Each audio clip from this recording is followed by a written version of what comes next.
నమస్తే. నమస్తే అండి. శివరామరాజు గారు. ఆ పేరు మర్చిపోయానండి అసలు. పేరు మర్చిపోయారా? 40 years అయిపోయింది. 40 years అయిపోయిందా? అసలు ఇప్పుడు ఆ పేరు పెట్టి పిలిచినా కూడా నాకే డౌట్ వస్తుంది, ఎవరిని పిలుస్తున్నారు వీళ్ళు అని చెప్పేసి.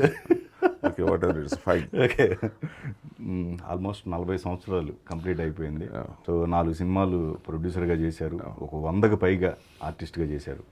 ఎలా ఉంది జర్నీ? ఎలా ఉంది? మధ్యలో ఆపారు ఆల్మోస్ట్ ఒక 5 years 6 years నుంచి. 15 years 20 years నాకు బాగా గ్యాప్ వచ్చిందండి. 15 years అంటే భారతదేశంలో ఇద్దరు ఎంపీలు ఉన్నప్పుడు 1990లో నార్త్లో శత్రుఘ్న సిన్హా హీరోగా, సౌత్లో నేను ఒక్కనే ఫుల్ ప్లెజ్డ్గా. అట్లా గిరిబాబు గారు కూడా జాయిన్ అయ్యాడు కానీ but he was not active. నేను ఎంత యాక్టివ్ అంటే ఆల్మోస్ట్ ఆల్ సినిమాలు చేయలేదు. ఆ 15-20 yearsలో నేను చేసి ఉంటే ఒక 7-8 సినిమాలు చేసి ఉంటాను.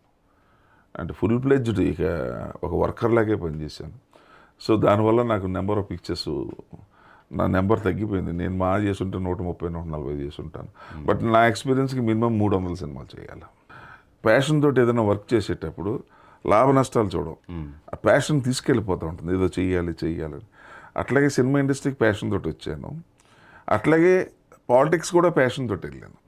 సో దాంట్లో నష్టాలు చాలా ఉంటాయి. పాలిటిక్స్కి వెళ్ళినప్పుడు నా ఇన్కమ్ పోతుంది, సినిమాలు ఉండవు, ఎక్కడెక్కడ ఏ పల్లెటూర్లు ఎక్కడెక్కడ తిరుగుతూ ఉంటాం, మనం టైంకి అందుబాటులో ఉండం కాబట్టి సినిమాలు రావు. But no regrets for that. whenever you do a job with passion, there will be no regrets. But whenever you do a job with a commercial thinking, each and everything మనం విల్ బి క్యాల్కులేటింగ్. ఓకే, అప్పుడు మానసిక అసంతృప్తి ఉంటుంది. డబ్బులు సంపాదించలేదనో, లేకపోతే ఇలా వెళ్ళుంటే ఇలాగే వెళ్ళుంటే బాగా. బట్ ఆ ప్యాషన్ తోటి వెళ్ళినప్పుడు ఇవన్నీ రావు. అంటే ఒక రకంగా మీరు పొలిటికల్లోకి ఎంటర్ అయిన తర్వాత కూడా అక్కడ రాజకీయాల్లో పరంగా కూడా మీకు ఎక్కడ కూడా డబ్బులు ఇవేమి, డబ్బులు అంటే ఇన్కమ్ అంతా పోయింది. మీ ఓకే పెట్టుకోవడం కదండి. ఇప్పుడు ఈ సినిమా ఇండస్ట్రీలో హీరో అవ్వటమే అది పూర్వజన్మ సుకృతం. దాన్ని మన చేతులారా మనం వేరే దాంట్లోకి జంప్ అయిపోయి మరి మన చేతులారా మనం చేసుకున్నట్టే కదా. అది ఫస్ట్ ఇక్కడ పుట్టి పెరిగిందంతా ఇక్కడే, గ్రాడ్యుయేషన్ అంతా కూడా నేను right from LKG to degree వరకు ఇక్కడే. కానీ ఫాదర్ది మాత్రం కాకినాడ కదా? లేదండి, west Godavari. West Godavari. Okay, అంటే నేను I was born there. Okay. When I was 2 years boy, my father shifted his family to Hyderabad. So నాకు ఆంధ్ర వాతావరణం కానీ అక్కడ పెరగటం నాకు ఏమి తెలియదు. నేను అంత మొత్తం నా లైఫ్ అంతా సికింద్రాబాద్. ఇప్పుడు మీకు అంటే అప్పటికే షిఫ్ట్ అవ్వలేదు కదండి హైదరాబాద్కి? చెన్నైలోనే ఉంది మీరు అవకాశాల కోసం, సినిమా అవకాశాల కోసం కంప్లీట్ చెన్నై. సో అసలు ఈ సినిమా ఇండస్ట్రీలో మీ ఫాదర్కి సంబంధించి కానీ ఎవరు అసలు నోబడీ, నా స్వయం కృషి. ఇంకోటండి, సినిమా ఫిల్మ్ ఇండస్ట్రీకి వచ్చారు, ఈ అభ్యుదయ భావాలు, ఈ కైండ్ ఆఫ్ జోనర్ సినిమాలే చేయాలి. మై ఫాదర్, నేను పెరిగిన వాతావరణం అటువంటిది ఇంట్లో. ఆయన ఎక్కువగా సోషల్ సర్వీస్ ఇక్కడ హైదరాబాద్లోనే నెంబర్ ఆఫ్ విలేజెస్కి ఆయన రోడ్ వేయటం, ఆర్టీసీ బస్సులు పెట్టించడం. తర్వాత ఏంటంటే రోజు ఇంట్లో ఎస్పెషల్లీ ఈ బడుగు వర్గాలు అందరూ వాళ్ళు వీళ్ళు వచ్చి they use to take lot of help from my father. So వచ్చిన వాళ్ళందరికీ భోజనాలు పెట్టడం, అది ఆ వాతావరణంలో పెరిగాను నేను. సో నేను కూడా అదే అలవాటు అయిపోయింది నాకు రావడానికి మా ఫాదరే కారణం. సో నాకు కమర్షియల్ థింకింగ్ లేదు. కాస్త ఏజ్ వచ్చేటప్పటికి 1970కి నేను I was in 10th class. అప్పుడు 72 ఈ వార్స్ అన్నీ కూడా 62 చైనా వారు, 65 పాకిస్తాన్ వార్, 1971 బంగ్లాదేశ్ వార్. అప్పటికే రాజకీయంగా నాకు సొసైటీ ఇలా ఉండకూడదు, ఇది కరప్టెడ్ ఇండియా అయిపోయిందని రైట్ ఆ చైల్డ్హుడ్ నుంచి ఆ బీజం పడిపోయింది.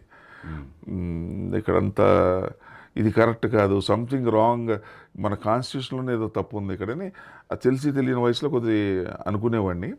బట్ 1971లో నేను I use to follow English news papers mostly, and that to in those days illustrated weekly off India అని చెప్పేసి వచ్చేది, బుక్లెట్లో వచ్చేది వీక్లీ వన్స్. దాంట్లో వెరీ గుడ్ ఆర్టికల్స్ అన్నీ వచ్చాయి. అప్పుడు వాజ్పేయి గారు being an opposition leader Indira Gandhi గారిని ఆవిడ కాళీమాత దుర్గాదేవి అని చెప్పి సంబోధించాడు పార్లమెంట్లో. ఒక అపోజిషన్ లీడర్ అయి ఉండే ఇట్లా మాట్లాడాడంటే హీ సంథింగ్ గ్రేట్ పర్సన్ అని అక్కడ ఆయన మీద నాకు మమకారం పెరిగి తర్వాత ఆయన గురించి నేను హిస్టరీ తెలుసుకుని నేను ఇండస్ట్రీకి వెళ్ళిపోవటం. ఇక మళ్ళీ అది కొద్దిగా ఇక ఇండస్ట్రీకి వెళ్ళినా కూడా అయ్యే వేషాలు వేసేవాడిని. బలహీన బడుగు వర్గాలకి రిప్రజెంటేషన్ ఎక్కువగా చేసేవాడిని. నాకు ఎందుకో అవి చేసేటప్పుడు I use to enjoy lot. Okay, డబ్బు అనేది లేదు అట్లా. అసలు ఏమి ఇచ్చినా సరే అట్లా నేనేదో చేస్తున్నాను, I'm giving some message to the society. ఈ సినిమాలు చేయాలా, ఇండియాలో సమ్ చేంజ్ రావాలని. మేబీ తెలియని వయసు కూడా అప్పుడు 24-25 సంవత్సరాలు అట్లా చేస్తూ ఉండగా దెన్ నా చిన్నప్పుడు ఉన్నటువంటి ఆ వాజ్పేయి గారి పొలిటికల్గా అసలు అప్పుడు బీజేపీ అంటే అది ఏ పార్టీయో కూడా మనకు తెలియదు, అసలు దాని అబ్రివేషనే తెలియదు మనకి. But I slowly became a fan of Vajpayee. తర్వాత ఈ ఫ్రీడమ్ ఫైటర్స్ భగత్ సింగ్, సుభాష్ చంద్రబోస్ కొద్దిగా మంది థింకింగ్ అటు వెళ్ళిపోయింది.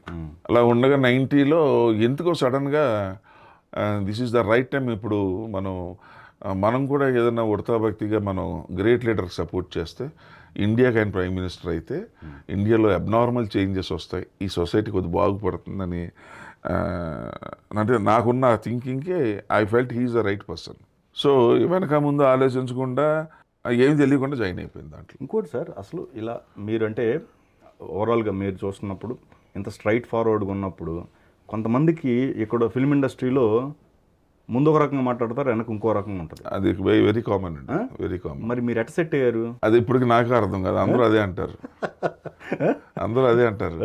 ఏమో నేను అది ట్రబుల్ ఫేస్ చేయలేదు, because I was always frank. ఉన్నది ఉన్నట్టుగా. సో ఇక చాలా విచిత్రం, చెప్పొచ్చో లేదో నాకు తెలియదు. మాకు ఎవరన్నా నిర్మాత వచ్చి, సార్ మీరు ఎవరికో ఇచ్చేశారు కదా కాల్ షీట్, 1 డే ఈ షెడ్యూల్లో నాకు ఇవ్వండి, ఏమంటే నేను ముహూర్తం స్టార్ట్ చేసేసుకుంటాను నా సినిమా ఓపెనింగ్, నెక్స్ట్ మీ కన్వీనియంట్ డేట్స్ ఇవ్వండి అన్నాడు. ఇచ్చేవాడిని కదా. I said it is illegally wrong. Illegal అంటే నేను ఆల్రెడీ ఇచ్చేసాను ఆయనకి, నేను ఎట్లా అది how can I bring it back? Okay. So అది ఆ టైంలో అతను బాధపడ్డా, అదే వీడేంటి ఒకరోజు అందరూ ఇచ్చేటప్పుడు వీడికి ఏమొచ్చిందని అనుకోవచ్చు. But slowly they came to know that I'm this type of person. నాకు ఎవరితోటి ప్రాబ్లం అలా ఫీల్ అయిన వాళ్ళు చాలామంది అది మళ్ళీ నాకే వచ్చి చెప్పారు. చాలా గ్రేట్ సార్, మీరు really we are very happy whatever it is అంటే చెప్తే నమ్మరు. ఈవెన్ 1 డే కాల్ షీట్ కూడా నేను అడ్జస్ట్మెంట్ చేయలేదు నా 40 years లైఫ్లో. అంటే అందుకనే కౌంట్ చూస్తుంటే మీరు చాలా తక్కువ ఉన్నాయి. అది కూడా ఇష్టమైన సినిమాలే చేసేవాడిని. ఆ బ్యాక్ డ్రాప్ నాకు బలహీన బడుగు వర్గాల యొక్క రిప్రజెంటేషను, ఎస్పెషలీ హాస్పిటల్స్. ఈరోజు మనతో అసలు కరప్షన్ అనేది తారాస్థాయికి వెళ్ళిపోయింది. ఇండియాలో is one of the most corrupted country. మనం ఇంటర్నేషనల్ అనాలిసిస్ తీసుకుంటే మనది ఇంచుమించుగా చాలా టాప్ రేంజ్లోనే ఉంటుంది. నేనేంటంటే అందరూ ఎవ్రీబడి ఇలాగే అనుకుంటే what about the country, we should do something to the nation. ఇది గ్రేట్ అని నేను చెప్పను, కానీ అది ఎందుకు వచ్చింది అనేది నేను I cannot give you correct answer. అది చిన్నప్పుడు అలాగా పడిపోయింది నాకు. ఇంకోటి అసలు మీరు ఎంటర్ అయిన తర్వాత అసలు సినిమా గురించి తెలుసుకుందాం అని చెప్పేసి మీ సొంత డబ్బులు ఖర్చు పెడుతూ సినిమాలోకి ప్రవేశించారు, ఫిల్మ్ ఇండస్ట్రీకి. సో స్టార్టింగ్లోనే ప్రొడ్యూసర్గా మారారు. తర్వాత అసలు I think 24 or 23 I became a producer. Young ఏజ్లో. ఓకే. అప్పుడు మీ ఫ్రెండ్స్ కూడా ఉన్నట్టున్నారు కదా, మొత్తం పార్ట్నర్స్. అసలు యాక్చువల్గా నేనే సొంతంగా తీయాలనుకున్నా, బట్ నాకు మా వేజర్గా వీళ్ళందరూ అడ్వైస్ ఇచ్చింది ఏంటంటే అనుభవం కావాలి నాయన, it's not the right thing just going away putting your money in the vent and getting, it's not a good thing. Yes, I felt it is right. అప్పుడు చలిచీమలేని సినిమా, ఫస్ట్ సినిమా 15 మంది పార్ట్నర్లు, ఒక 10,000 అంటే నేను మొత్తం నేను తీస్తా అంటే వద్దన్నాడు ఆయన పాపం. అందరూ చూడు అసలు అనమాట. అది నేను దాంట్లో కూడా యాక్చువల్గా నిజం చెప్పాలంటే దాంట్లో ఒక వేషం వేసాను ఫస్ట్ టైం. అవును సార్, అది అది ఎవరికి బట్ అది ఒకటే గ్లామర్ క్యారెక్టర్ ఆ సినిమాకి. అదంతా art type cinema. But 1.5 lakh అయిందా సార్ అప్పుడు? 1,90,000 అయింది అది ఓహో, ఓకే. సినిమా మొత్తం. నాకు ఎక్స్పీరియన్స్ వచ్చింది. ఆ తర్వాత మళ్ళీ 2 సినిమాలు హైదరాబాద్ బేస్డ్ సినిమాలకి నేను వెనకాల ఉండి నేనే షూటింగ్ కంప్లీట్ చేసి ఫ్రెండ్స్గా అలా చేసి పెట్టాను. 3-4 సినిమాల అనుభవం వచ్చిన తర్వాత ఇక స్ట్రైట్ అవే ఇక జంప్ అయిపోయాను ఇక. కానీ అప్పటికి ఒక అంటే ప్రొడ్యూసర్గా కాకుండా ఇంకా ఆర్టిస్ట్గా అవుదామనే ఆలోచన ఎందుకు కంటిన్యూ చేద్దామని ఉంది లోపల ఉందా? ఇప్పుడు ఎట్లా ఉందంటే ఆర్టిస్ట్గా వెళ్ళాలంటే నాకు అటు ఇటు ఎవరూ లేరు నాకు. ఓకే, సపోర్ట్ లేదు. అసలు నేను మెడ్రాస్ కూడా ఎప్పుడు వెళ్ళలేదు కూడా. టు టెల్ యూ ఫ్యాక్ట్ 78లో చలిచీమలకే నేను మెడ్రాస్ ఫస్ట్ టైం చూశాను. అసలు బేసికల్గా ఏంటంటే నేను డ్రామా ఆర్టిస్ట్ని కాదు. డ్రామా అసలు ఏబిసిడి తెలీదు యాక్టింగ్ గురించి. ఏమీ లేకుండా మనకి ఎవరిస్తారు. But I'm little bit passionate to that industry. నాకు ఎన్టీ రామారావు నా దైవం. ఆయన చిన్నప్పటి నుంచి ఆయన సినిమాలు చూసి ఏమవుతుందో పిక్చర్ తీద్దాం, బాగుందా సెటిల్ అవుతాం, లేదా మనకు ఉంది, ఇట్స్ ఆల్ ఎట్ లేటెస్ట్ అని చెప్పి చాలా హ్యూజ్ రిస్క్ తీసి ఆ మరో మలుపు తీసాము నేను మా బాబు. Sensational hit. ఇంకా అంతే మరి. అదే కంటిన్యూ 40 years కంటిన్యూ అయిపోయింది. కానీ ఇంకోటి సార్, ఇక్కడ మీరు మెడ్రాసు వెళ్ళిన తర్వాత కొన్ని అంటే ఫస్ట్ సినిమాకి కొన్ని కష్టాలు ఫేస్ చేసినట్టుగా, అంటే ఈయన పరచూరి వెంకటేశ్వరరావు గారిని మీరేగా ఇంట్రొడ్యూస్ చేసింది ఫస్ట్ ఫిలిం. డైరెక్టర్ కూడా మన కనకాల గారు, దేవదాస్. ఆయనకు కూడా సేమ్ అప్పుడు స్ట్రగుల్ పీరియడ్ ఆఫ్ టైం ఇది. ఆయన యాక్చువల్గా అప్పటికే ప్రిన్సిపల్ ఆఫ్ మన ఫిలిం ఇన్స్టిట్యూట్లో ఆయన ఇదండి ఈ మన ఓకే మెడ్రాస్ ఫిలిం. ఆయన అప్పటికే 1-2 సినిమాలు డైరెక్షన్ చేశాడు ఆయన. చలిచీమలు మేబీ 3వ సినిమా 4వ సినిమా అయ్యి ఉంటుంది, నాకు కరెక్ట్గా తెలియదు నాకు. ఆ సినిమా కంప్లీట్ అయిపోయింది 1978 ఆ ఫిలిం. ఓకే, ట్రబుల్స్ పెద్ద ఏం లేదండి. పెద్ద అంటే ఆ 2-3 సినిమాలు నేను ట్రబుల్స్ రావాలనే కోరుకున్నాను. ఎందుకంటే I should have very good experience అని చెప్పి. ఎప్పుడు నా పర్సనల్ ఏంటంటే 2-3 దెబ్బలు తగిలితేనే కానీ మీకు ఎక్స్పీరియన్స్ రాదు. అన్నీ సక్సెస్ అవుతుంటే ఇట్లా కాళ్ళు ఎగరేసేసి మనంత గొప్పోళ్ళు అనుకుంటాం. That's my suggestion is every human being లైఫ్లో బ్యాడ్ పీరియడ్ కూడా చూడాలి. చూస్తేనే మీలో రిఫైన్మెంట్ స్టార్ట్ అవుతుంది. కానీ అప్పుడున్న దర్శకులకి అంటే ఇంకో రకంగా అనుకోవచ్చు. మీది ఇప్పుడు ఇతర రాష్ట్రాల నుంచి ఇక్కడికి వచ్చి క్యారెక్టర్ ఆర్టిస్టులుగా చేస్తున్నారు చాలామంది ఉన్నారు. కానీ మీరు మంచి క్యారెక్టర్ ఆర్టిస్ట్గా కూడా కొన్ని మంచి క్యారెక్టర్లు చేశారు. కానీ అవి కూడా మళ్ళీ బ్రేక్ ఇచ్చారు మీరు వాటికి సంబంధించి. సో ఇక్కడ ఉన్న దర్శకులు కొంతమందితో మింగిల్ అవ్వలేక, లేకపోతే ఎలా అనుకోవచ్చు? My personal feeling is what ever it is we should not blame the film industry. Okay, ఆ నిర్ణయం అయితే పూర్తిగా మీదే. పాజిటివ్నెస్గానే తీసుకుంటా. ఓకే, అలా అని చెప్పి ఇక్కడ తప్పులు జరగట్లేదు నేను అన్నాం. There are some mistakes. యాక్చువల్గా నా కోసం అన్నా మా రేంజ్ ఆర్టిస్టులు హీరోలుగా చేసిన క్యారెక్టర్ ఆర్టిస్టుల కోసం నేను మురళీమోహన్ గారు చాలా ఫైట్ చేసాం. రంగనాథ్ గారి కోసం, వీళ్ళ కోసం. మరి రంగనాథ్ గారికి పెడితే ఒక 2 lakhs అయిపోతుంది. మీరు ఎవరినో తెలుగు రానివ్వండి తీసుకొచ్చి మీరు 50 lakhs 70 lakhs ఇచ్చి, and I don't think it is correct అని చెప్పేసి మేము మూవీ ఆర్టిస్ట్ తరఫుని we had discussion with the producers and directors. వాళ్ళు అన్న దాంట్లో ఒక్క నిజం ఏముందంటే, అప్పుడు మెడ్రాస్లో ఉన్నప్పుడండి దీని యొక్క పరిధి సర్కిల్ మనకి లెస్ ఏరియా బిజినెస్. ఇక్కడికి వచ్చిన హైదరాబాద్ వచ్చిన తర్వాత మనకి సౌత్ ఇండియాలో ఆల్ లాంగ్వేజెస్కి డబ్ అవటం, హిందీలో కూడా డబ్ అవటం. సో మార్కెట్ రేంజ్ పెరిగింది. తర్వాత ఏమో స్టేట్స్ ఈవెన్ ఇంటర్నేషనల్ మార్కెట్ పెరిగింది, ఓవర్సీస్ మార్కెట్ పెరిగింది. దాంతో వాళ్ళు ఏం చేశారంటే, నాకు ఇంతకుముందు మన తెలుగు సినిమా పెద్ద డబ్బింగ్ అయ్యి సచ్చింది ఏం లేదు అక్కడ. పెద్ద nobody is to care us. But మనలో స్టాండర్డ్ పెరిగి అన్నీ పెరిగిన తర్వాత నేను తమిళ్ చేయాలా, డబ్బింగ్ అక్కడికి వెళ్ళాలి కాబట్టి ఒక తమిళ్ ఆర్టిస్ట్ వాళ్ళకి బిజినెస్ కోసం. Okay, that was really good reason. అది తప్పనన్న. But at the same time అందరిని ఎందుకు పెడుతున్నారు? అందరినీ పెట్టాల్సిన అవసరం ఉంది. ఏదో ఆ బిజినెస్ కోసం పెడితే పర్లే. ఇంక చిన్న చితకాన్ని కూడా పెట్టడం మొదలెట్టారు. This is where we differ. కానీ మీరు ఇప్పుడు తెలుగుది పక్కన పెడితే అండి, మరి మీరు చెన్నై అంతకుముందు చెన్నైలో ఉన్నారు, చెన్నై ఆర్టిస్ట్గా. మరి తమిళ్ సినిమాలు కావచ్చు, కన్నడ లాగవచ్చు, మన మలయాళం కావచ్చు, వీటిలో ఎక్కడ కూడా మీకు సంబంధించి మీరు ట్రై చేయలేదు అవకాశం సంబంధించి? నేను ట్రై చేయలేదు బట్ యాక్చువల్ మన వాళ్ళు ఎవరు కూడా యాక్ట్ చేయలేదు అక్కడ. అది లేదు, అది ఎవరిదే వాళ్ళదే.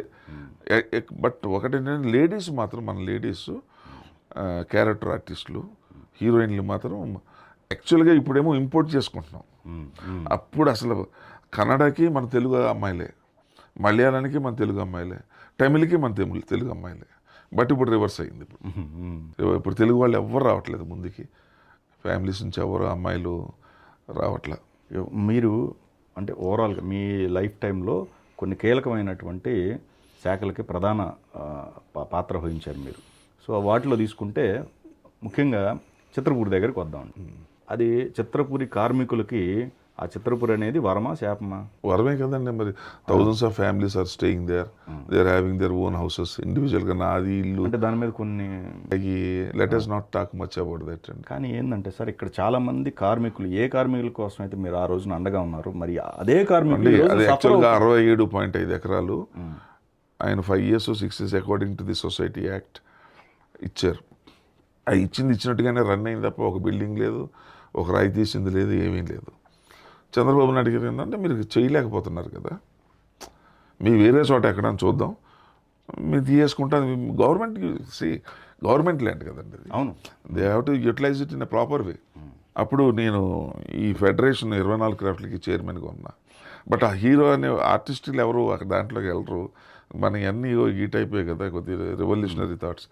అక్కడ ఉండి నేను అప్పుడు బీజేపీలో ఉన్నాను, మంచి అధికారంలో ఉన్నాం కాబట్టి, పవర్ ఉంది కాబట్టి ఏదో చేద్దాం నా సైడ్ నుంచి అని చెప్పేసి దాంట్లో అసలు పెర్మనెంట్ హాస్పిటల్ అని వీల్స్ కూడా నేను పెట్టింది. అది మీరు ఒక నాయకుడిని ఎన్నుకోండి, 1.5 year టైం ఇస్తాను అంటే అప్పుడు వీళ్ళందరూ నా పేరు చెప్పారు. నేను అది 1.5 year రోజు సెక్రటరియట్లో పని నాకు. మరి డిఫరెంట్ సెక్షన్స్ ఫైల్స్ చేసేసి దాన్ని మొత్తాన్ని ఇమీడియట్ క్లియర్ చేసేసాను. ఎలక్షన్స్ పెట్టి వాళ్ళనే వర్కర్స్నే ప్రెసిడెంట్లు సెక్రటరీలు చేశాను. వాళ్ళు ఇండస్ట్రీ అంతా కూడా అప్పుడు రమణాచారి గారు హౌసింగ్ బోర్డు చైర్మన్, రామానాయుడు గారు, నీలాంటి వ్యక్తి ఒకటి ఉండాలయ్యా, నువ్వు ఉంటే మా అందరికీ నమ్మకం ఉంటుంది, నువ్వు ఉంటే కాస్త డెవలప్మెంట్ ఉంటుంది. నేను ఇప్పటికే 1.5 year నుంచి సినిమాలు లేవు సార్ నాకు.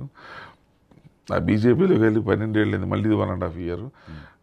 నా ప్రొఫెషన్ కూడా వద్దండి నాకు, అది డేంజర్ నుంచి బయటికి లాగాం, యూ రన్ యువర్ సెల్ఫ్ అని చెప్పి వదిలేసాం. ఇక ఆ తర్వాత మీరు చెప్పిన ఏమన్నా కూడా నేను పట్టించుకోలేదండి, ఎందుకంటే ఎన్నెన్ని పట్టించుకుంటామండి. సో ఆల్మోస్ట్ అయితే చిత్రపూరిలో మీకు విన్నాం అది ఎంతవరకు సార్. ఇప్పుడు అంటే వాళ్ళది వదిలేయండి, అంటే కార్మికులకు జరిగే అన్యాయాలు అవన్నీ ఇప్పుడు కాకపోతే రేపైనా బయటకు వస్తాయి, అది పక్కన పెడతాం. సో కానీ అంటే మీకు కూడా మీ పరంగా కూడా కొంత అన్యాయం జరిగింది కొంతమంది వ్యక్తుల వల్ల చిత్రపూరి విషయంలో. ఎస్ అన్యాయం వాళ్ళు చిత్రపూరి అని కాదు, అదే నాట్ చిత్రపూరి అండి. నేను ఈ యొక్క లేబరు ఫెడరేషన్లో తిరగటం వల్ల నేను నమ్మిన వాళ్ళంతా కరెక్ట్ కాదు అని తెలిసిన తర్వాత అదేలేండి, ఆ టైంకి ఇంక మీరు నేను ఇక్కడ ఈ కాంపౌండ్లో ఉండటం కరెక్ట్ కూడా కాదు. అదే మీకు స్టార్టింగ్లో చెప్పాను, if once I come to know that I'm not suitable to that, not that they are suitable to me, my character and my nature వాళ్ళకి సూటబుల్ కాదనుకున్నప్పుడు నేను తప్పుకుంటా. You got the point. అదేలేండి, కానీ ఇక్కడ ఒకటి సార్, ఎవరైతే ఇబ్బంది పడ్డారో వాళ్ళందరూ మీ దగ్గరకు వచ్చి బాధ పంచుకున్న సందర్భం ఏదైనా ఉందా? అందరికీ అయిపోయింది కదా, అందరూ వచ్చారు, మేము చేసాం తప్పు చేసాం అని, మీరు ఉంటే ఇంకో రకంగా ఉండేదన్న, దట్ ఈస్ అనుభవించాలి కర్మ. ఆ రోజున మీరు అందరూ చెప్పిన మాట అంటే ఇలా ఉండేది కాదు కదా. ఆ రోజున మీరు కదా హెడ్ ఎగరేశారు, మీరు కూడా లీడర్స్ అని, ఏమైంది ఫైనల్గా ఓకే కర్మ అనుభవించాలా అని వదిలేశారు, అంతే వదిలేశారు. ఓకే, అంటే మీకు నచ్చకపోతే ఇంకోటి జోలికి వెళ్ళరు. అదే నేను అదేనండి ఇక్కడ ఏంటంటే మీరు అర్థం చేసుకోవాల్సింది, ఐ డోంట్ బ్లేమ్ దెమ్ అంటాను నేను. బ్లేమ్ అన్నప్పుడు నేను అట్లా ఏ విషయంలో I don't blame them. Even cinema ఇండస్ట్రీలో నాకు వేషాలు రానందుకు కూడా ఐ డోంట్ బ్లేమ్ దమ్. అదే మనలో కూడా ఏదో తప్పులు ఉంటాయి, మనం ఇమ్మలేని చాలాసార్లు ఇమ్మలేని పరిస్థితి వచ్చింది. ఆ టైంలో తప్పుకుంటాను నేను. ఓకే. ఎందుకంటే తప్పుకోకపోతే ఏదో మనం ట్రై చేస్తుంటే పీస్ ఆఫ్ మైండ్ ఉండదు. ఓకే. ఓకే. ఆరోగ్యంగా ఉండాలి అంటే వాళ్ళని అనే బదులు అది మనకు సూటబుల్ కాదన్నప్పుడు భగవంతుడు బుర్ర ఇచ్చాడు కదా, చదువుకున్నాం కదా, అనుభవం ఉంది కదా, ఎందుకు వెళ్ళావు అక్కడికి, ఆల్రెడీ ఒకసారి తెలిసింది కదా మనకి, పక్క నుంచి వెళ్ళిపో. Right. This is the best solution I found in my life. అదే. ఇంకోటి మీరన్న అది అంటే ఫెడరేషన్ ప్రెసిడెంట్గా ఒక ఆర్టిస్ట్గా ఉండి ఎలా సాధ్యం పడింది అది? ఫెడరేషన్ ప్రెసిడెంట్గా చేయలేదండి, నేను చైర్మన్గా చేశాను. Chairman. Okay.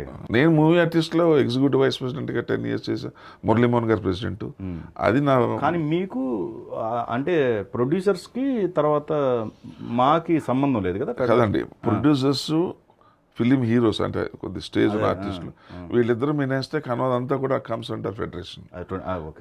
Writers, dancers, fighters, directors, everybody comes under that. And censor బోర్డుకి కూడా మీరు చైర్మన్ చేశారు. 3 years చేశారు. సో ఇప్పుడు మీకు అనిపిస్తుందా సార్, అంటే మీరున్న టైంకి ఇప్పటికి బోర్డులో ఎలాంటి సినిమాకి సంబంధించిన వేరియేషన్స్ కానీ? అంటే ఈ టీవీల ముందు కొన్ని చెప్పి ఉంటాయి, చెప్పకూడని కొన్ని ఉంటాయి. చెప్పండి సార్, పర్లేదు. నేను వెళ్ళేటప్పుడే నేను అక్కడ అపాయింట్ అవుతున్నాను తెలిసి వాళ్ళు అక్కడ ఉన్న మేనేజర్స్ అందరూ కంగారు పడి they have want the officer, sir మన ఇష్టం వచ్చినట్టు చేస్తే కుదరదు సార్, ఆయన వస్తున్నాడు జాగ్రత్త, ఆయన సినిమా ఇండస్ట్రీలో artist, movie federation, BJP leader, సహించాడు సార్ కొద్దిగా, ఆయన ఏమంటారు దీన్ని కరప్షను, ఇవన్నీ చాలా చాలా సీరియస్గా ఉంటాడు మనిషి, మనం we should be very careful అంటే ఆఫీసర్ అన్నాడు, నేను ఎంతమంది చూశానమ్మా ఇటువంటి వాళ్ళని అన్నాడు.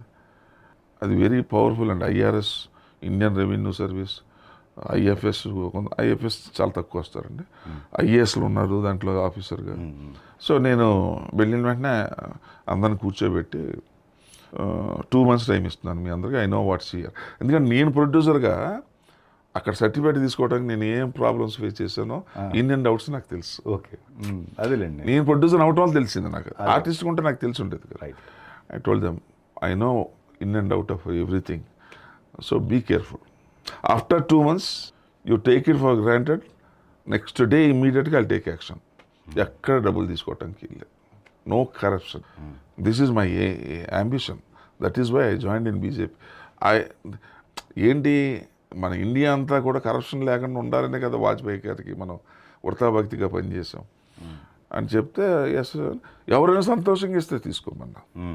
అదే సంతోషంగా పోతూ 200, 500 పెట్టడం కూడా సార్, నేను అది కరప్షన్ కింద I don't consider it. Because ఈ రోజుల్లో అది ఆ రోజుల్లో అయితే అది అయ్యి ఉండొచ్చు, కానీ అది సంతోషంగా ఇచ్చాడు, వీడు అడగలేదు కదా, అన్నీ మనం పట్టించుకోకూడదు అట్లా చెప్పాను. మా బాబు గారు పాప ఆయన చేసే పని ఆయన చేస్తూ ఉన్నాడు, నేను చేసే పని నేను చేస్తూ ఉన్నా. అది అకార్డింగ్ టు రూల్స్. నేను బైలాస్ అంతా ఒక 20 సార్లు చదివి వెళ్ళాను, ఎందుకంటే మనం ఫూల్ అవ్వకూడదని చెప్పేసి. According to the bylaws of that Indian censor bylaws, మీరు ఒకసారి నాకు ప్రింట్ పట్టుకొచ్చిన ఆఫీస్లో పెట్టిన తర్వాత నాకు కావాలి సార్ సర్టిఫికేట్ అంటే 14 days we can take time. You cannot compel us, మీరు మమ్మల్ని ఫోర్స్ చేయకూడదు. మాకు పనులున్న ఎన్నో సినిమాలు ఉంటాయి కాబట్టి ఏదో మీకు 14 days will do it. Right. Okay. I said this is not correct. వాంటెడ్గా మీరు చేస్తున్నారు 14 days అని. ఎందుకని 14 days? మీరేం పెద్ద 20-30 సినిమాలు వస్తున్నాయా, ఏగలు కొట్టుకుంటూ కూర్చున్నారు, ఇక్కడ పని లేదు పాటు లేదు. No nothing doing. 1 weekలో ఇవ్వాలని ఐ బాట్ ఇట్ 1 week. ఒక 6 months మళ్ళీ ఒక 9 months అయ్యేటప్పటికి ఐ బాట్ ఇట్ 3 days. 3 daysలో సర్టిఫికెట్. లేదండి ఇది అగేన్స్ట్ డూమ్ అన్నాడు మా office. Nothing, I'm the chairman. Okay. అంటే యాక్చువల్గా నామినేటెడ్ అండి నాది. I don't have much powers. Okay. He is having much powers. Okay. But in certain cases I have magistrate powers. Okay. అవన్నీ చదవాలి క్షుణ్ణంగా అర్థం. చట్టం చదివితే మనకు అర్థమవుతాయి.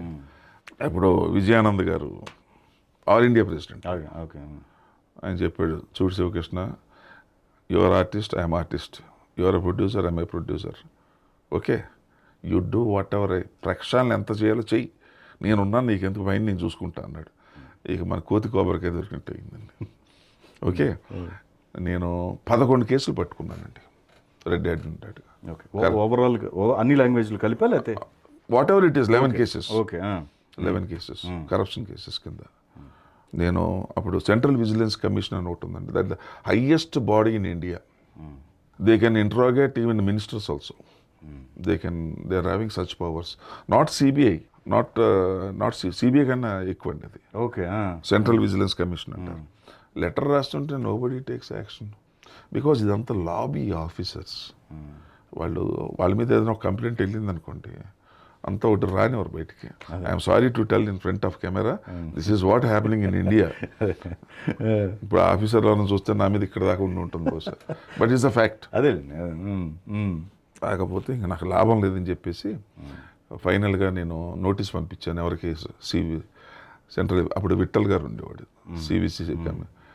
నేను ఇన్నిసార్లు నేను హానెస్ట్గా పనిచేస్తున్నా, మీరు యాక్షన్ తీసుకోవట్లా, ఈసారి యాక్షన్ తీసుకోకపోతే నేను కోర్టులో ఫైల్ చేస్తున్నాను, మీ మీద కేసు వేస్తున్నానని చెప్పా. ఆయన కంగారు పడ్డాడు, ఈడే కూడా హైదరాబాద్లో నా మీద కేసు. అప్పుడు విజిలెన్స్ టీం పంపించాడు. ఆల్ రెడ్ హ్యాండెడ్గా పట్టుకున్నానండి. ఓకే, రెడ్ హ్యాండెడ్గా పట్టుకుని అంటే గొప్ప అని అనుకుంటారని చెప్పను, ఇటువంటి చాలా చేశాను. It is the first of it's kind in India. Okay, భారతదేశంలో ఫస్ట్ టైం ఒక ఆఫీసర్ని పట్టుకుని డిమోట్ చేసి, ఈ వాజ్ డిమోట్ చేసి అతను బ్యాక్ టు పెవిలియన్, పేరెంటల్ డిపార్ట్మెంట్కి ఢిల్లీ పంపించారు. Okay, that is never happened. ఈ 77 సంవత్సరాల్లో అదే ఫస్ట్, అదే లాస్ట్. కానీ దీనివల్ల మీరు చాలా మంది శత్రువులను పోగే. ఐ డోంట్ కేర్ అసలు నాకు మనసులో కూడా రాదండి. శత్రువు ఏంటండి? అలా అది ఉన్నప్పుడు అసలు మీరు చేయకూడదు ఇటువంటి పనులు. ఓకే, మీ పాయింట్, వాళ్ళ పాయింట్ ఏం చేస్తారండి ఇది? మనం కూడా పవర్లో ఉన్నాం కదా. మనం మరి అల్లా టప్పుగాడైతే కొద్దిగా ఆ ప్రాబ్లమ్స్ ఉంటాయి. మనం ఒరిజినల్గా కొద్దిగా రెవల్యూషన్స్ ఉన్నాయి కాబట్టి మనకు భయపడతారు. అంటే సరే ఒకటండి, I'm going in a right path, అదే, and I need my country to be like that. నాకు ఉన్నది చిన్న పవరు, దాన్ని ఐ యూజ్ ఇట్. కానీ ఒకటి సార్, మీరు పుట్టి పెరిగిన వాతావరణం కావచ్చు, మీరు చదువుకున్న బుక్స్, మీరు బుక్స్ కూడా బాగా చదువుతారని తెలిసింది. వరేషియస్ అండి, డైలీ 5-6 అవర్స్. కానీ సినిమా కొన్ని అలవాట్లు నేర్పుద్ది కదా, ఏమి మీ దాకా రాలేదా? సార్ ఇవన్నీ మీరు అన్నది నిజమే, నేను కాదని అన్నాను.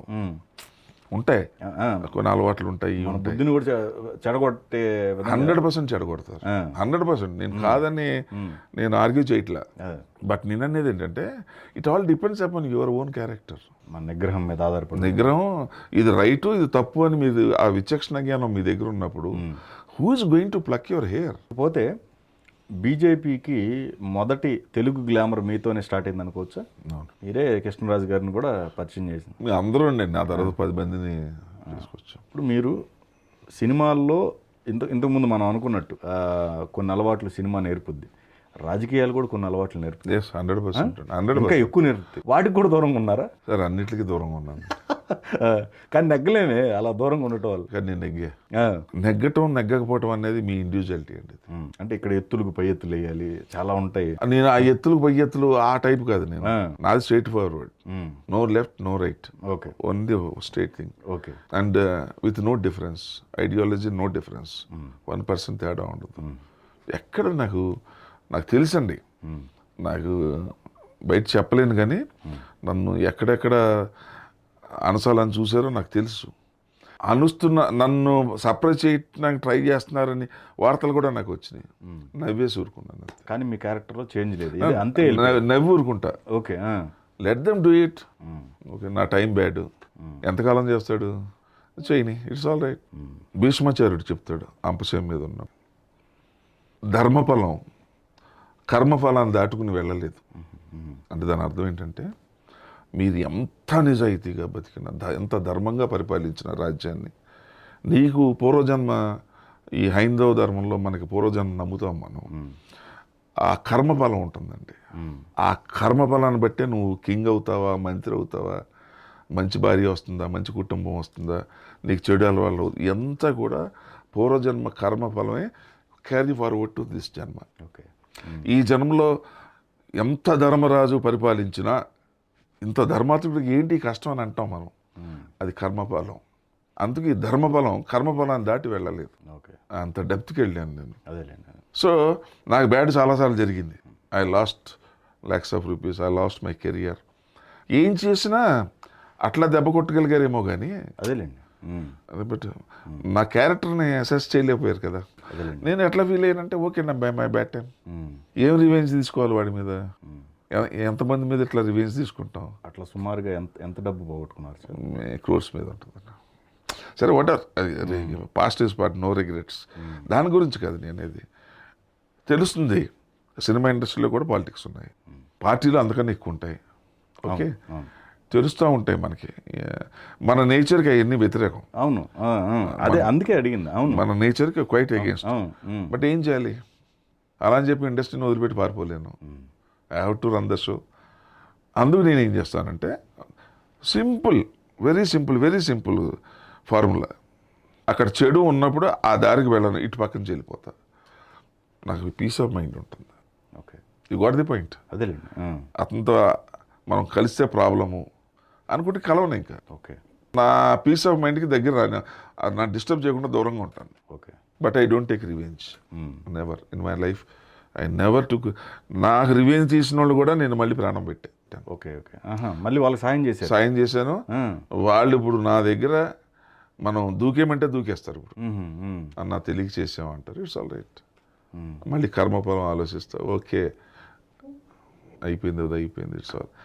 అంటే నేను ఏం మాట్లాడుతున్నాను టీవీ ముందు, ఆధ్యాత్మిక చింతన ఉండాలండి. అదేలేండి. మన హైందవ ధర్మం, మనం కొద్దిగా భగవంతుడి మీద బిలీఫ్ ఉండాలా. We should believe. మనకి అందరూ అంటారు ఎవడైనా దేవుని చూశాడా? Nobody has seen it. But one supernatural power is there which is controlling the entire universe. అర్థమైంది కదా. మన హైందవ ధర్మంలో ఉన్న గొప్పతనం ఏంటంటే ద ఎంటైర్ సైన్స్. ఈ రోజున నాసా చెప్పే కానీ ఇవన్నీ కూడా 10,000 years బ్యాక్ ఓన్లీ మన వాళ్ళు దివ్య దృష్టితోటి ఈ మండలానికి ఆ మండలానికి ఎంత దూరం, ఎన్ని యోజనాలు ఉన్నాయి, పసుపు ఎందుకు వాడాలి ఎక్కువగా, లేడీస్ పసుపు ఎందుకు వాడాలా, తర్వాత ఏంటంటే కళ్ళావి ఎందుకు జల్లాలా, for everything there is a scientific reason. ఆ దేవుడు అనేవాడిని పక్కకు ముందు పెట్టి అలా చేయకపోతే పాపమని మనకి హెల్త్ విషయాలు నేర్పించారు. యాంటీబయాటిక్స్ ఇంటి ముందు కళ్ళావి చల్లితే క్రిములని ఎట్లనే లోపల రానివ్వకుండా, గడపకి పసుపు రాస్తే ఇవన్నీ అది దట్ సబ్జెక్ట్ ఇస్ డిఫరెంట్ అనుకుంటుంది. So I believe in this. Okay. ఇంకోటండి, ఇప్పుడు మీరు ఎన్టీఆర్ గారు అంటే మీకు దైవంతో సమానం. అయ్యో దేవుడు అండి. మరి అలాంటిది మరి మీరు పార్టీ పరంగా చూసుకుంటే రాజకీయాల్లోకి వెళ్ళిన తర్వాత బీజేపీకి వైపు ఉన్నారు కానీ ఇటు తెలుగుదేశం వైపు ఎందుకు లేరు? నేను ఆ పార్టీలో ఉన్నప్పుడు నేను ఐ కెనాట్ గో. అది కదండి, నన్ను NT Rama Rao first time offer చేశాడు నాకు. బట్ నేను ఐ డెంట్ గో. అప్పటికి నాకు 3 సినిమాలు అయినాయి. నేను సార్ నేను మీ వల్లే నేను సినిమా ఇండస్ట్రీకి వచ్చాను సార్. ఒక 100 సినిమాలు అయిన తర్వాత నాకు తెలుసుంటే మీరు ఒకసారి చీఫ్ మినిస్టర్ అయితే ఒక 20 ఏళ్ళు ఉంటారు సార్, నేను ఒక 10 ఏళ్ళు యాక్ట్ చేసుకుని వచ్చేస్తాను మీ దగ్గర కన్నా. నాకు ఎక్కువ నేషనల్ పాలిటిక్స్ ఇంట్రెస్ట్ అండి. ఓకే. నాకు స్టేట్ మీద పెద్దగా ఉండదు. My main hard core subject is Kashmir. ఇప్పుడు మన మోడీ గారు చేసింది, తర్వాత ఈ union territories, how India was divided illegally, how Nehru has become Prime Minister illegally. Nehru has become the Prime Minister of this country illegally. That's not the subject here. Okay. అంటే నెహ్రూ గారు నేను చేసిన ఒకటే మిస్టేక్ చెప్తాను, చాలా మిస్టేక్లు ఉన్నాయి. This not a political meeting. ఈ said no, నాకు వద్దు, చీనీ హిందీ బాయ్, మాకు చైనా పెద్దది కాబట్టి దానికి ఇవ్వండి అన్నాడు. రైట్ ఫ్రమ్ 1950 to 2020 70 years నుంచి మనం ట్రై చేస్తున్నాం దాంట్లో సీటు కోసం, పర్మనెంట్ సీట్ కోసం. చైనా వాడు రానివ్వట్ల. ఇవాళ ఇంటర్నేషనల్కి ఎంత దెబ్బతినిపోతున్నాం. పాకిస్తాన్ నడుము ఎరచడానికి ప్రతిసారి వీడు అడ్డు వచ్చేస్తున్నాడు మనకి. So this letters not go to depth అంటే అది అదే. దాంట్లోకి వెళితే అసలు మీకు 3 hours సరిపోదు నాకు. Letters not go that. So that is why I'm dead against to Congress. So ఎటు కూడా పొలిటికల్ హార్ట్లో టాపిక్లో ఉన్నాం కాబట్టి ఇంకొక చిన్నది, ఇప్పుడు ఆంధ్రప్రదేశ్లోకి వెళ్దామండి. ఓకే. ఇప్పుడు 3 రాజధానులు. సో రైతులు, భూములు ఇచ్చిన రైతులు రోడ్డు మీదకి వచ్చి నిరసన తెలియజేస్తుంటే టాలీవుడ్లో ఉన్న సినీ ప్రముఖులు ఎవ్వరూ వాళ్ళకి సంఘీభావం తెలియజేయకపోవటం మీరు ఎలా చూస్తారు సీనియర్ ఆర్టిస్ట్గా? నేను రైతు పక్షపాతనండి. ఐ వాజ్ ఆల్ ఇండియా గ్రామ పంచాయత్ పరిషత్ మెంబర్. నేను రైతు అంటే పడి చచ్చిపోతానండి. ఈ దేశంలో the most neglected people are farmers. India 85% or 90% India is agriculture based country. ఇవాళ సినిమా యాక్టర్ అయ్యి ఉండొచ్చు, but my father is an agriculturist, farmer. My grandfather is a farmer. ఇప్పుడు 20-30 years నుంచి గ్రీన్ రెవల్యూషన్, ఇండస్ట్రియల్ రెవల్యూషన్ వచ్చిన తర్వాత మన వాళ్ళందరూ బాగా చదువుకుని ఇండస్ట్రీస్ పెట్టి ఉద్యోగాలు వచ్చినాయి. కానీ ఈవెన్ టుడే 55-60% రూరల్ విలేజెస్ ఏదైతే ఉన్నాయో అంతా అగ్రికల్చరే. మీరు చూడండి, కరప్షను, ఇండస్ట్రీస్ మోసమే, లోన్స్ బ్యాంక్స్ ఇస్తాయి. ఓకే, ఎక్కడికి వెళ్ళినా ఇస్తారు. మీరు ఒక కిరాణా షాప్ పెట్టుకోండి, దానికి ఒక లోన్ వస్తుందండి. చాలా అన్ఫార్చునేట్ థింగ్ ఏంటంటే ఒక సెక్రటరీలో ఒక ప్యూన్ 10th పాస్ 9th ఏదో సంథింగ్ బేసిక్ శాలరీ నవ్వు. ఒకప్పుడు 10,000, ఇప్పుడు 30-35,000. ఒక 10th క్లాస్ అండి. ఒక 5 ఎకరాల రైతుకి సంవత్సరానికి 35,000 మిగలదండి. ఏమండి, వాడికి ఇచ్చే ఫెర్టిలైజర్స్ అంతా మోసం. ప్రతి ఒక్కడూ రైతును మోసం చేయటమే. ఎందుకంటే అతను సౌమ్యుడు కాబట్టి, అతనికి ఏం శక్తి లేదు కాబట్టి. ఉదాహరణ చెప్తాను మీకు, చాలా నేను ఎన్నోసార్లు ఏడ్చిన సందర్భాలు ఉన్నాయి. సెక్రటరియట్కి వెళ్ళండి మీరు, ఎనీ సెక్రటరియట్, కరీంనగర్ నుంచో, ఆదిలాబాదో, ఇటు శ్రీకాకుళం నుంచో, లేదా అటు చిత్తూరు ఎవరో వస్తాడు. పోలీసు వాళ్ళు లోపలికి వెళ్ళినవాడు, ఆడు పెన్షన్ లేకపోతే రైతుకు కావాల్సిన ఉంటాయి కదా గవర్నమెంట్ స్కీమ్స్, వెళ్ళవు వాళ్ళకి. వీడు వెళ్ళినవాడు కదా. ఇక్కడ పేమెంట్ మీద పడుకుంటారండి. They cannot afford for a hotel room. నాది బేసిక్ ప్రిన్సిపల్ ఒకటేనండి, ఇండియాలో మనలాంటి వాళ్ళకి ఈ గవర్నమెంట్ ఇచ్చే ఫెసిలిటీస్ మొత్తం కట్ చేసి 70% రైతులకి ఇవ్వాలని నేను కోరుకుంటున్నానండి. ఆ రైతు పండించకపోతే మనకి భోజనం పెట్టేవాడు ఎవడు సార్ మనకి? ఈ దేశంలో ప్రతి రైతు కూడా కారులో తిరిగిన రోజునే ఈ ఇండియా ఈజ్ రియల్ భరతఖండం, పుణ్యభూమి, కర్మభూమి. ఈవేళ మీరు అమరావతి తీసుకోండి, నేను 100% support for that. Not as an artist, నేను ఇండివిజువల్గా సపోర్ట్ చేసుకుంటున్నాను. నేను ప్రపంచంలో నేను అంతా చదివాను కాబట్టి చెప్తున్నా. ఎక్కడ ఏ రాజధానికి కూడా 33,200 ఎకరాలు స్వచ్ఛంగా ఇంతవరకు రైతులు ఇవ్వలేదండి ఎక్కడ కూడా, ప్రపంచంలోనే మొట్టమొదటిసారి. ఏమండి, పైగా ఆ భూమి అండి 3 పంటలు పండుతాయి. మీకు గోదావరి జిల్లా గొప్ప అంటారు, గోదావరి జిల్లా పండేది 2 పంటలే, బట్ ఇది 3 పంటలు పండుతాయి. అటువంటిదండి వాళ్ళు పిచ్చోళ్ళకి ఇచ్చారండి 33,000 ఎకరాలు. చంద్రబాబు నాయుడు గారు చూపించిన విజన్కి హైదరాబాద్ మహానగరం పోయింది. ఇక్కడ మా భూముల్లో అటువంటి మహానగరం వస్తే రైతుకి ఎవరి ఇయర్ ఇచ్చే డబ్బులు ఏదో కవులు ఇచ్చినా 2-3 ఏళ్ళు ఇచ్చిన తర్వాత ఆయన ఏమడిగారు, 25% ఆఫ్ దేర్ ల్యాండ్. నేను 2 ఎకరాలు ఇస్తే, ఒక ఎకరం ఇస్తే నాకు వచ్చేది 250, 1000 గజాలు ఇచ్చాయంటే 250 గజాలు నాకు ఇస్తారు. అది కూడా డెవలప్ చేసి ఇస్తారు. ఆల్ యూనివర్సిటీస్ అక్కడికి వస్తాయి, పెద్ద పెద్ద కంపెనీలు వస్తాయి, మొత్తం క్యాపిటల్ అవుతుంది. అక్కడ క్యాపిటల్ అయిపోనే స్వర్గసీమ అయిపోతుంది. అక్కడ నా సైట్కి బోల్డంత వాల్యూ వచ్చేస్తుంది, నాకు కాంపెన్సేట్ అవుతుంది. ఈ ల్యాండ్లో చేద్దామని తప్ప ఎక్కడైనా మీరు అసలు 33,000 ఎకరాలు రియలీ హ్యాట్స్ ఆఫ్ అండి. అది ఎట్లా థాట్ వచ్చి చేశారో. కానీ ఈవేళ అండి ఆ లేడీస్ని, పిల్లల్ని ఏమన్నా పాకిస్తానా ఇది? వాళ్ళు రైతులు అండి, వాళ్ళు ఆ రైతులు వాళ్ళని వేరే పార్టీ వాళ్ళు చేస్తే కర్ఫ్యూ లేదు, వీళ్ళు చేస్తే కర్ఫ్యూ వస్తుంది. Why the police have misbehaved like that, I don't know. This type of police have seen in Bihar and Madhya Pradesh. Okay, but not in south India. మన సౌత్లో ఎప్పుడు అలా చేయలేదు. అయితే మరి ఆ రోజున కొద్దిగా అలాగా బిహైండ్ ద స్క్రీన్ ఏంటో మనకు తెలియదు. వాట్ వాజ్ ది ఆ పోలీస్కి వచ్చిన ఇన్ఫర్మేషన్ ఏంటో ఇవి మనకు తెలియకుండా మనం మాట్లాడుతాం. ఓకే, అంటే ఎట్లా ఎందుకు అలా బీసేసారు. But I'm sorry for that. వాళ్ళని ఎట్లా కాంపన్సేట్ చేస్తారు మీరు? ఎక్కడన్నా 3 రాజధానులు ఉంటాయా? వైజాగ్లో ఒకటి పెట్టి కర్నూలులో ఒకటి అంటే అసలు రేపు పొద్దున్న ఒకటి నాకు ఏదో పెన్షన్ రావడం కోసం నేను ఎట్లా and more ever I'm not talking about parties అండి మేబీ మంచిదేమో మనకు తెలీదు రేపు సక్సెస్ అయిన తర్వాత మనమే ప్రేజ్ చేస్తాం బట్ ఏమవుతుందంటే ప్రాబ్లము ఇక్కడ హైదరాబాద్ మనం విడిపోయిన తర్వాత ఆంధ్ర విడిపోయిన తర్వాత అంతా కూడా ఒకే చోట అయింది కాబట్టి వికేంద్రీకరణ చేయాలని అనుకున్నారు but Amaravati is a centre point for Uttara Andhra Pradesh and Rayalaseema ఇప్పుడు మీరు వైజాగ్ పెడితే 720 kilometres to Visakhapatnam it takes 14 to 15 hours అంత దూరం అంటే వాళ్ళు ఏమైపోతారా ఏ హీరో కూడా తన సినిమాని ఆపుకోవాలని చూడరు అవును కానీ మీ సినిమాని మీరే ఆపుకోవడానికి ట్రై చేశారంట ఒక సినిమాకి 1983లో ఒక ప్రొడ్యూసర్ నేను ఐఎమ్ ప్రొడ్యూసర్ మనిషిని నేను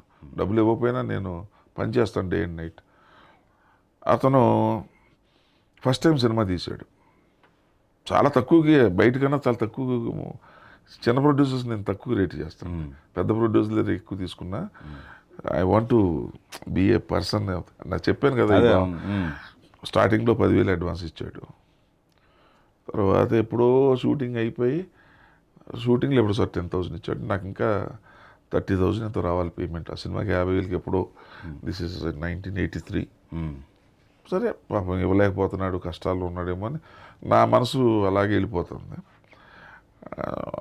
అప్పుడు మనకి ఈ సెల్ ఫోన్స్ లేవు ల్యాండ్లైనే ఓకే నేను ఇన్కమ్ ట్యాక్స్కి నేను ఫస్ట్ పిక్చర్ నుంచి ఇన్కమ్ ట్యాక్స్ నేను అసలు ఫైల్ చేస్తాం 10 రూపాయలు వచ్చిన ఆ హెడేక్ నాకు ఉంటుంది నాకు ఇష్టం లేదు ఇన్కమ్ ట్యాక్స్ ఫైల్ చేయవలసి వచ్చింది మార్చ్ ఇదేమో అక్టోబర్ నవంబర్లో చేశాను సినిమా ఇది ఏప్రిల్లో రిలీజు నాకేమో క్యాష్ కట్టడానికి నాకు తక్కువైంది అమౌంట్ ఆఫీస్కి ఫోన్ చేశా ఒకసారి ప్రొడ్యూసర్ గారిని ఫోన్ చేయమన్నాను తప్ప నాకు డబ్బులు కావాలి సార్ ఫోన్ చేయమని అనలా నా producer should be respected very well దానికి మేనేజర్ బాగా ఎక్స్పీరియన్స్డ్ మేనేజర్ అతను చెప్తాను సార్ అన్నాడు హీరో ఫోన్ చేశాడు కాబట్టి చెప్పాలి కదా ఫోన్ రా 1 డే గ్యాప్ ఇచ్చాను మళ్ళీ ఇట్లా చేశాను 2 days తర్వాత చెప్పాను సార్ అన్నాడు ఓకే రాలేదు ఫోన్ మళ్ళీ 2 days పోయిన తర్వాత చేస్తే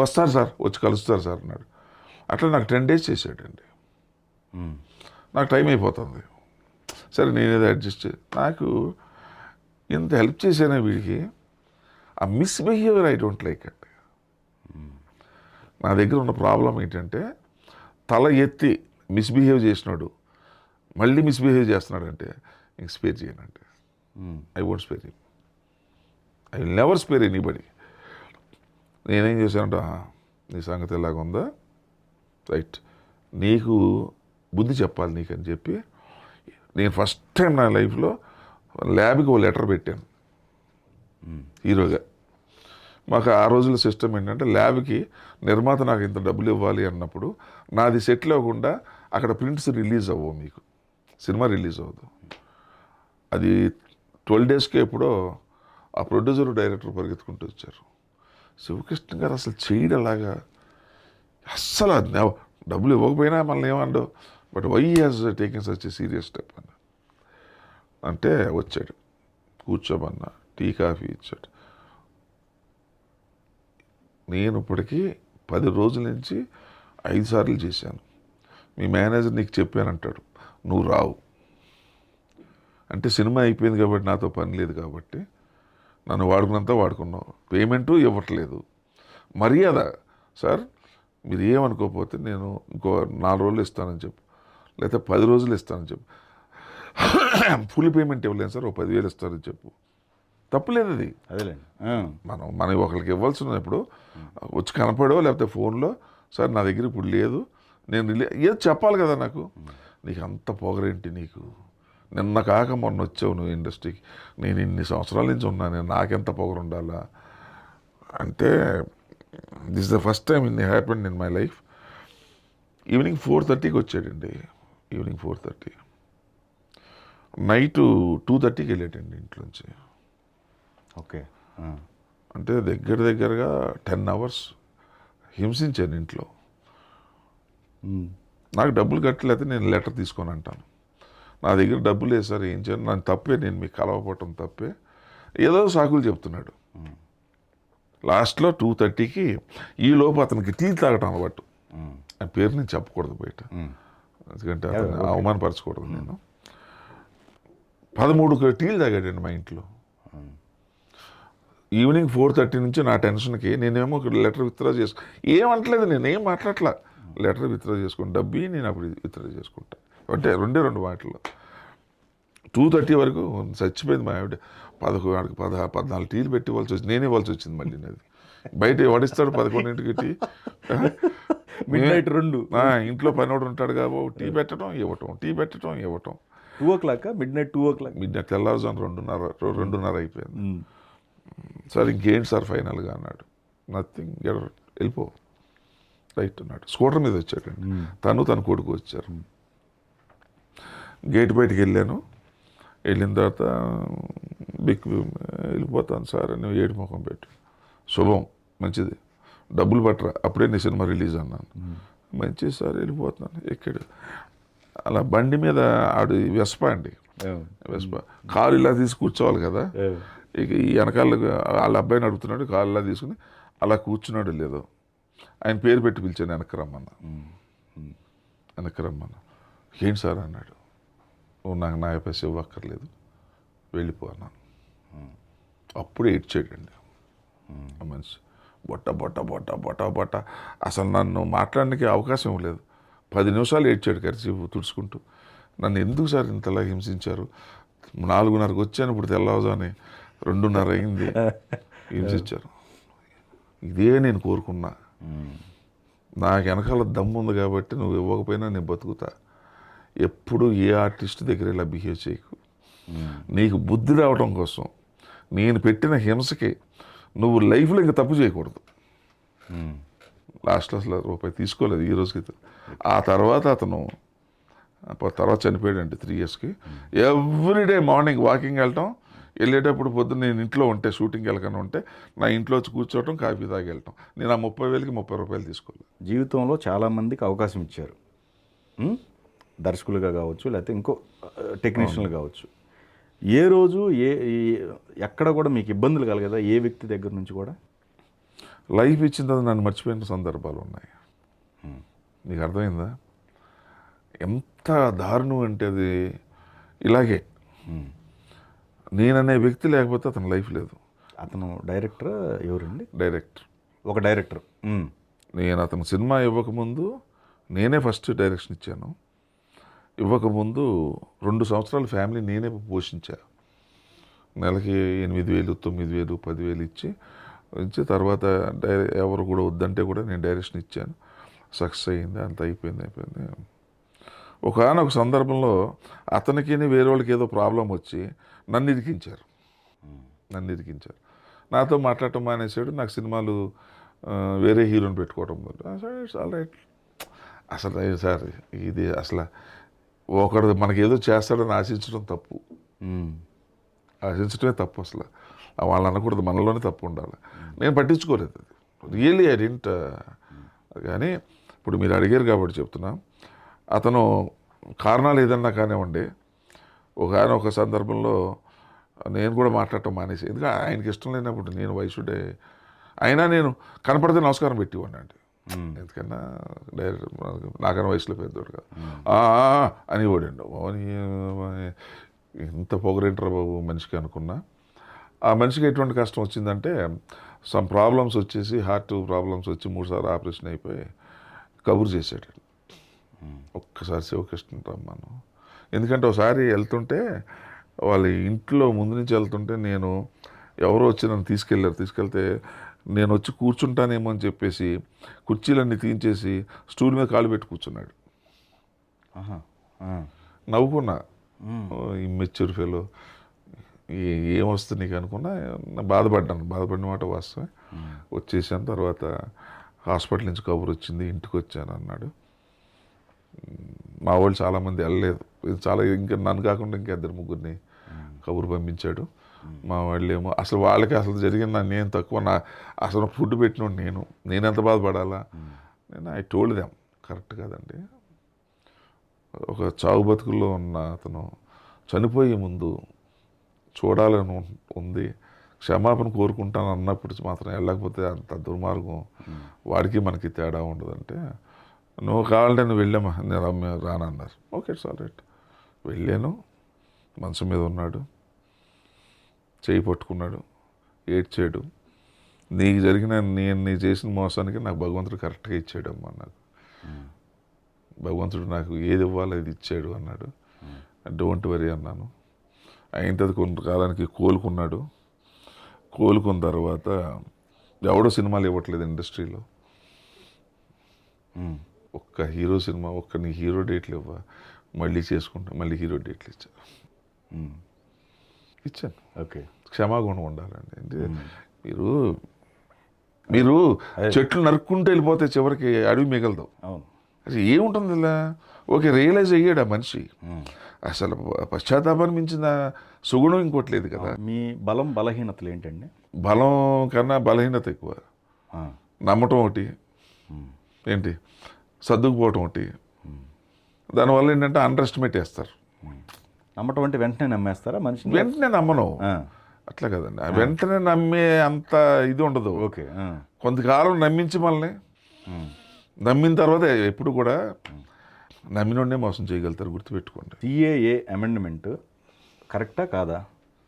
100% కరెక్ట్ అండి. అది చాలామంది ఏంటంటే, మీకు ఆల్రెడీ చెప్పాను, ఐఎమ్ డెడ్ అగెన్స్ట్ కాంగ్రెస్ అని. ఇండియా, ఎంటైర్ ఇండియా కాంగ్రెస్ ఈ సూడో సెక్యులరిజం, కుహనాలౌకికవాదం అది అడ్డు పెట్టుకుని ముస్లిం ఓటర్స్ కోసమే ప్రయత్నం చేశారు వాళ్ళు. హిందువుల్ని నెగ్లెక్ట్ చేసేసారు. 70 సంవత్సరాలు అణిగి ఆ పెట్టింది ఏంటంటే సిటిజన్షిప్ అమెండ్మెంట్ యాక్ట్. అది ఎంతమందికి ఇస్తున్నారు అంటే 32,300 మందికి ఇస్తున్నారు సిటిజన్షిప్. ఆ 32,000 మంది ఎవరు అంటే ఆఫ్ఘనిస్తాన్, పాకిస్తాన్ అండ్ బంగ్లాదేశ్.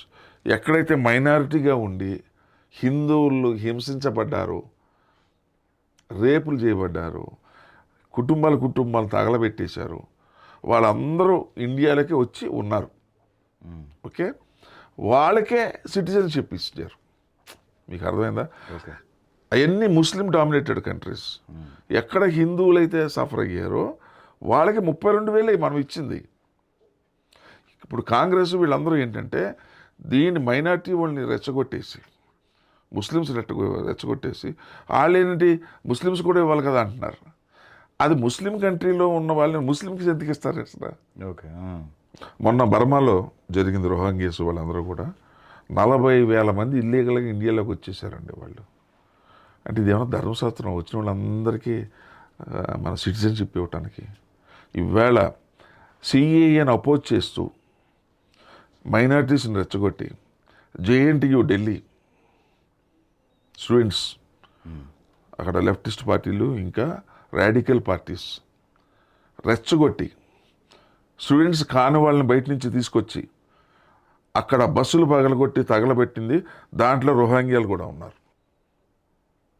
మనం కూడా ఎక్కడి దాకా ఇచ్చాం? 2014 కట్ ఆఫ్ లైన్ పెట్టి ఆ లోపు ఎవరెవరైతే ఆఫ్ఘనిస్తాన్ నుంచి ఒక మైనారిటీ వాళ్ళు మెజారిటీ వాళ్ళకి అట్రాసిటీస్ గురైన వాళ్ళని భారతదేశంలో ఇస్తున్నాం పౌరసత్వం.